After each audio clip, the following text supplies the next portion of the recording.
the side.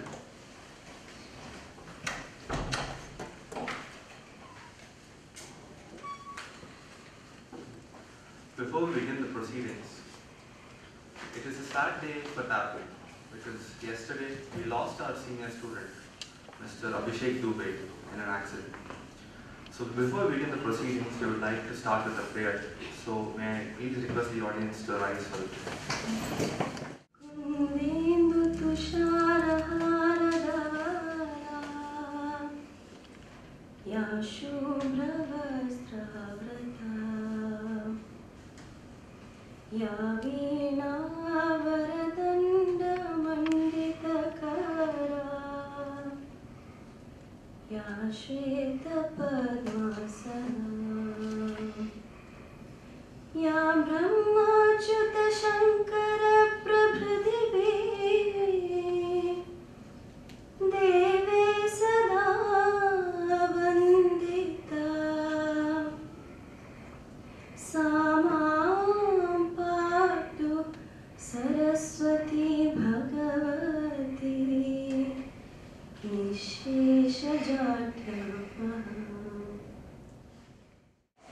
Thank you.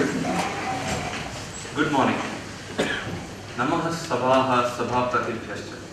I welcome you all to the third conference of Managerial Excellence through Indian Ethos, conducted by the Center for Indian Culture, Heritage and Management at TAPMI. I would request Dr. R.C. Natarajan to welcome the gathering. The way a society responds to an event of death defines the culture of the society. I remember way back, sometime early 80s, after I graduated from Learmont, I was staying in a village, and every morning around 3:30, 4 o'clock, there used to be a noise of crying from a particular side, a particular hut. I was staying there for almost a week. So one day I asked the society, the Milk Society secretary, what's going on here? He said, that lady lost her husband. When was it? About 15 days back. So what's happening now? The story goes like this. The lady was a laborer, a land laborer. She would go to the land sometime early in the morning, come back very late in the night. She would be completely tired by the time she came back. So she just would have the energy to cook food and then fall flat asleep. But when she woke up in the morning, the sorrow of the death used to hit her. And so other members of the society used to join her early in the morning, start the crying process, make her cry, vent it out so that she could now work with full vigor, come back, and life would go on. This is at the poorer class that I noticed. At a more affluent class, you would have all noticed very frequently. You have all kinds of functions. Almost every day you call people and feed them, all rituals, etc., etc. The reason is these ladies don't go out. They stay in the house. It hits them. They can get into depression. Our society, the Indian society, is filled with very rich culture of these kinds, which have got a meaning. All the so-called dogmas today, so-called rituals that we follow, without knowing the meaning of them, have a reason behind them. It would be wonderful if we learn about these things, their relevance in their application to our day-to-day life, as well as to our work culture. Good morning, and I welcome you all to this function. I hope instead of equating Indian ethos with a nationalistic chauvinism, if we look at it more cerebrally and take it to the theories of management and thereby create a source of application, this event would have achieved its purpose. I welcome you all once again. Thank you, sir. We have the honor of having many luminaries amongst us. Dr. Vinod Bhatt, who is the Pro Vice Chancellor at Manipal University. We welcome you to the gathering, sir. Mr. Sheshasai, who is the Executive Vice Chairman of Ashok Leyland. It is a pleasure having you, sir. Shri Suresh S.M., who is working as the Director and Bureau Head in Finance Bureau of AICT. So without you, this would not have been possible. Before the inaugural address, I would like to give a brief introduction about Dr. Vinod Bhatt. Dr. Vinod Bhatt has been instrumental in establishing over 100 linkages with universities abroad and for starting dual degree programs and research collaborations. He also looks after the twinning programs and student exchange programs. He is a doctor and a medical teacher by profession, specializing in community medicine. Dr. Bhatt is also the advisor to the Manipal Global Education Services, the education wing of the Bangalore-based Manipal Education and Medical Group. Dr. Bhatt serves on the board of Gropti International University, Belgium. He is also on the International Board of Advisors at Global Next University, Kuala Lumpur. He has been closely associated with raising endowments for Manipal hospitals, having been the Chief Medical Officer of Dr. TMA by Rotary Hospital, Karkala for 15 years, from 1988 to 2003, and the COO of Kasturba Hospital, Manipal, 2003-2004. He has several scientific publications to his name in national and international peer-reviewed journals. He is spearheading several new projects like the entry of Manipal into Sri Lankan higher education space, expansion of Dubai operations, etc. He was also responsible for setting up the Center for European Studies in Manipal, the first ever in the private sector, with a generous grant of 300,000 euros from the delegation of European Union to India. He is, sir, I would request you to give the inaugural address. Ladies and gentlemen, we could have had a worse start to a day like this. Any young life that goes out like that affects us so deeply. And coming as such from an organization where there are primary stakeholders, loss that cannot be replaced. And I can only commiserate with the parents, his friends, and the teachers. I spoke with Professor Gopal last time. He was devastated, and I could sense the agony in his voice. And they were still in a dilemma whether he could go on with this event or not. But I guess life has to go on. And this is a message for all of us. These are part of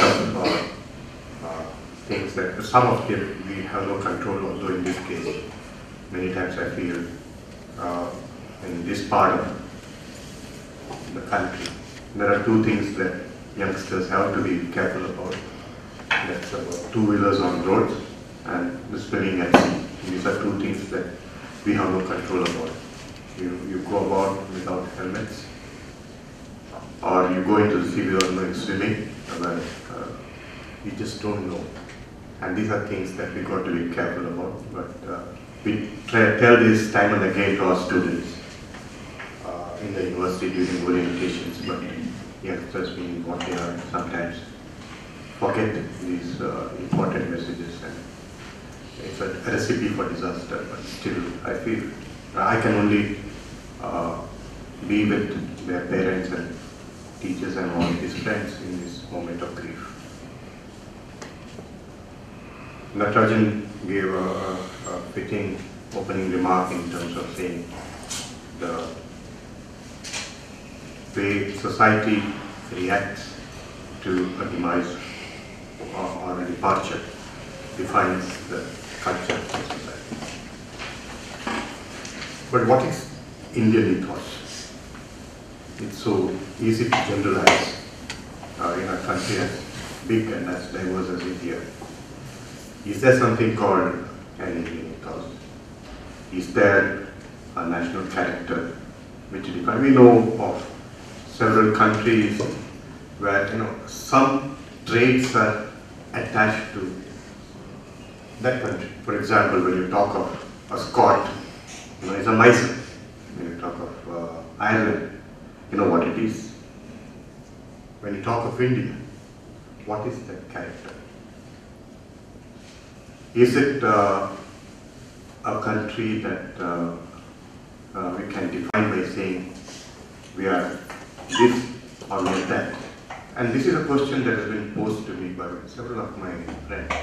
One group of people who constantly ask me about what does India stand for? What's a typical Indian? Well, more or less I'm at a loss. I thought about it several times, but you don't come out with a very definite answer. And this is partly because the kind of diversity that exists in the country. Today, India is like a modern European Union with so many member states all behaving differently, fighting over waters, and all things that you see in this country. But the thing that escapes definition is the national character. But one thing you've got to remember is that this is one of the few places in the world which has never been without a civilization.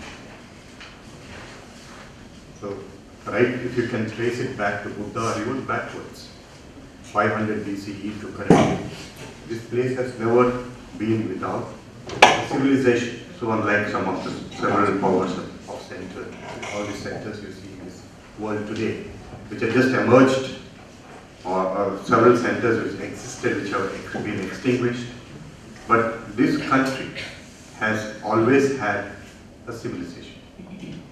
And if you look at the kind of entry of people into this country over several years, whether they be from the neighborhood, but whether they be from far off lands, they came with certain things in mind. And why did they come? You had the Greeks, the Turks, the Mongols, the Kushans, the Huns, you had the Abbasids, you had the Umayyad Caliphate coming here. All of them were here. All of them left behind something. There is still something of that which is woven into the Indian culture and ethos. All of it is there. And why was that? This was a time when the Indian economy contributed to almost 30% of the world economy. And today it is 1.5%. Now you have the answer. This was the magnet which attracted people into this country, where trade flourished, where sea routes existed between India and Europe, where people were, there are artisans, people, there are traders, big merchants in this country, which means big business houses, that they were there and exporting to the world. That there were things which are not grown anywhere else in the world. There were things made in this country which are not made anywhere else in the world and exported all over. And this is what made people come here and see. And then you had a wave of European colonial rulers who came in the guise of traders. But they came and ruled parts of the country and ultimately the entire country. You had the Danes, you had the Portuguese, you had the French, you had the Dutch, and then you had the British. All came as East India traders, set up offices in different parts of the country, mostly on the coast, maritime powers with sea-going vessels, large ships. They came here and very soon began to rule the country. And you had the beginning of the Indian Dark Ages. So when Europe was going through Dark Ages between 5th and 15th century, Indian civilization was its peak. And if you see, and if you have read Bill Durant's Case for India, and what does it tell about India? I quote, and it's a pretty longish quote, and a part of the quote, it says, India is the mother of Indo-Europeans. Sanskrit is the mother of Europe's languages. She is the mother of our philosophy. Mother through the Arabs of much of our mathematics. Mother to Buddha of the ideals embodied in Christianity. Mother through village community of self-government and democracy. Mother India is in many ways the mother of us all. And this is Bill Durant, an American philosopher and historian, who fought for India without, I think he was in India only a couple of times in 1920s and 1930s. Through his writings, influenced the world's opinion for home rule in this country. And this was something that he made a statement.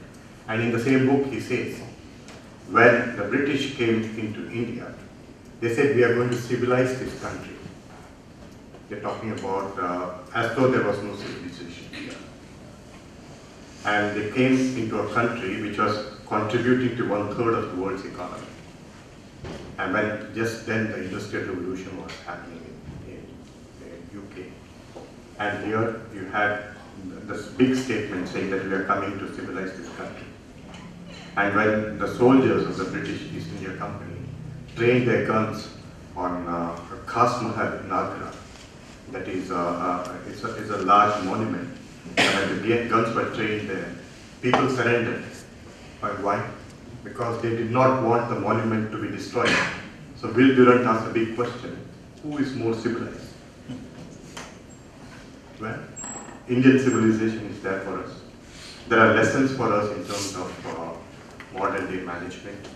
And there's examples set in this country by saying that we can still be that global player that we once were.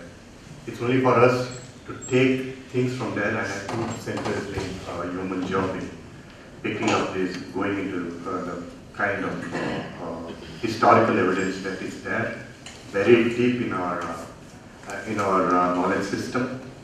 And I hope that this 2-day conference will bring in erudite speakers to the stage and give an opportunity for all delegates to interact and learn more. Thank you very much. Thank you, sir. As Dr. Bhatt mentioned, time and again we have seen the Westerners coming to India and appreciating our civilization. The latest example being Steve Jobs. In the book Steve Jobs by Walter Isaacson, there is a quote of Jobs when he comes to India and goes back to America. He says, there is much the West can learn from India because we have perfected logical thinking, but India is the land where they have perfected intuition to an art. And we hope through this center's efforts, we might be able to learn more lessons in the art of intuition as well as logical thinking. Thank you, sir. We have the chief guest, Mr. R. Sheshasai. He is the Executive Vice Chairman of Ashok Leyland, after having been its Managing Director for 13 years till 2011. He has led the company's transformation into a globally competitive technology leader, seeking growth through globalization and diversification via acquisitions and joint ventures with Nissan Motor Company, John Deere, Continental AG, and the Alkems Group, to name a few. He also led the company to embrace the tenets of sustainable development and environmental protection. He is the chairman of IndusInd Bank Limited. He has served on the board of ICICI and is presently on the board of Infosys Limited. Mr. Sheshasai served as the president of CII during 2006-2007 and has been an active leader of CII for over 20 years. He was the president of Society of Indian Automobile Manufacturers, the apex body representing the Indian automobile industry during 2001 to 2003. He is a member of the Board of Trade and Advisory Body to the Government of India. Mr. Sheshasai is the chairman of the Executive Council of the Cancer Institute, Chennai, president of the Schizophrenia Research Foundation, and vice president of the Music Academy. Sir, I welcome you and I would request you to deliver the chief guest address. Ladies and gentlemen, let me at the very outset express my very sincere condolences to the TAPMI family and to the family of the young man who passed away. When I step in here, I can feel the pain in the atmosphere. I share this pain, and may I say that along with you, I pray for peace for the departed soul. I've had the privilege of having interacted with Sri TAPMI many years ago. I was a very young person at the time, but I was struck by the fact that such a distinguished person that he was, he still showed a lot of care and showed a lot of respect when he interacted with young people like me. And I carry these very fond memories when I step back again into Manipal after several decades. I must first commend the Institute for having pioneered this concept of research to be done on Indian ethos and to bring its relevance to managerial excellence. I'm sure in the last couple of years, a lot of thought must have been shared. And I think as Dr. Bhatt very correctly pointed out, it's not easy to define what Indian ethos is, given the fact that you've got a very long history, a 5,000-year history of India. And as you very rightly said, India is best a social coalition, a congregation of several societies with different cultures, different sense of what is right and wrong in the subcultures. The Indian ethos itself has evolved over a period of time. And therefore it is very difficult indeed to say what is that character that stands out as the Indian character as distinguished from the other national characters in the world. And yet, if you reflect on the long history in the societal culture, it's somewhat evident that the society has held on to certain beliefs, certain normative behavior as good and as ideal. Those have not changed. Regardless of the subcultures, India as a collective conglomerate of many cultures which has come into this country somehow managed to evolve certain values which normatively have been held out as the values of Indian ethos. The actuals may be different, but what is good has been shown in a very clear